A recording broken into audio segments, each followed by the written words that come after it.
শাফাতের অধিকার দিলাম। হুজুর বৈশাখী খালি আলেমদের ফজিলত পড় না, আলেমের ফজিলত বলি। আমি আলেম এজন্য না, আলেমের ফজিলত বলি আপনার ঘরে আলেম বানান,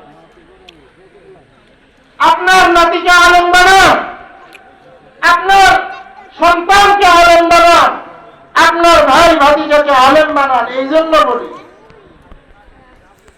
আলেমের ফজিলত কতটুকুন হবে। এই যে 6টা ছাত্র আজকে পাগড়ি নিয়ে গেল,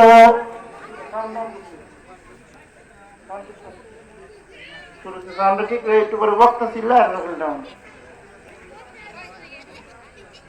এই যে 6 জন হাফেজে কোরআন, তারা পাগড়ি নিয়ে গেল। এক একজন হাফেজে কোরআনের অবস্থা কেমন?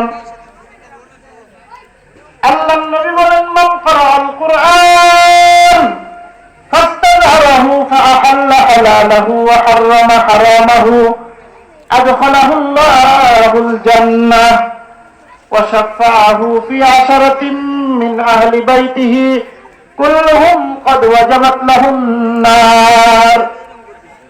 এক একজন হাফেজে কোরআনকে ময়দানে মাহশরে আল্লাহ তাআলা থেকে বলল, ও হাফেজে কোরআন।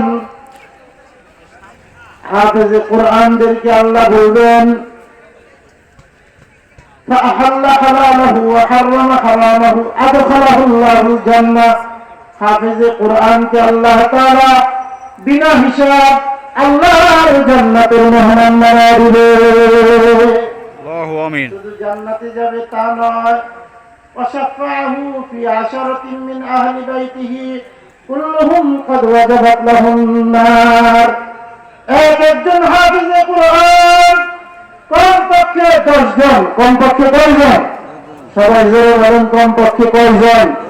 কমপক্ষে 10 জন করে মানুষ শাফাআত করে করে আল্লাহর জান্নাতে নিবে।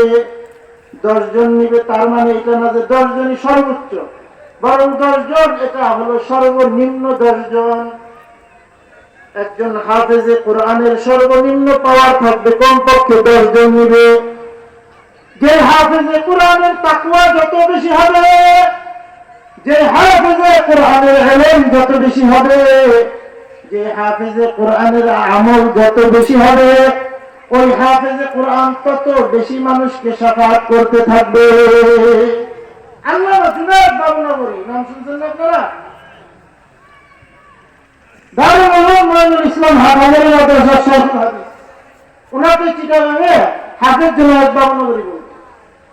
মানে উনি ওনার যৌবনে এমন দক্ষ হাফেজ ছিলেন, উনি এখনো ওই আমি হাটাজারিতে শুনছি যে হাটাজারি উস্তাদ নামাজের পরে বলতেছে যে আমাদের হাফেজ জুনায়েদ বাবুনগরী সাহেব অসুস্থ, দোয়া করেন সবাই।